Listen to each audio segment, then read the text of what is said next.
Hey folks, how's it going? Dr. Spin. I got another showdown post for you guys by two giant names in the world of jazz, but for some reason, because I'm crazy, I've got to pick one of these so that it can go on to be in my top 20 for 2025. So on the one side, I've got Count Basie and Quincy Jones, Basie One More Time, versus Keith Jarrett's My Song. Of course, Keith Jarrett is a jazz musician who's kind of along the lines of, John Coltrane, carrying on that tradition of being a seeker along with a musician. His exploration of jazz theory and harmony have pushed the boundaries of what's possible on piano. And My Song is a great example of his work, a small group that he assembled out of some European musicians in the late 70s.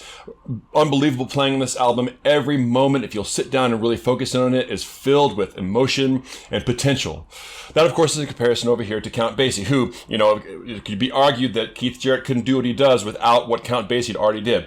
Count Basie, because he's in a big band situation, doesn't really have the harmonic and improvisational freedom I think that Keith Jarrett has, but within the boundaries of these amazing compositions provided by Quincy Jones, he puts his trademark thumb stamp on everything that's on this album, and the horns are phenomenal. The phrasing, the execution, and the energy of this album are just unbelievable. It's a great example of what the Basie band was capable of at the height of its power. So between the two of these, I have to choose one. It's very, very difficult because very often when you get to this point, these tier 3 selections, sometimes I have to go with my gut. Like one of the albums really makes me feel a certain way. Both of these albums make me feel a very, very certain way. When I listen to My Song, I'm enraptured by its beauty and the freedom that it provides.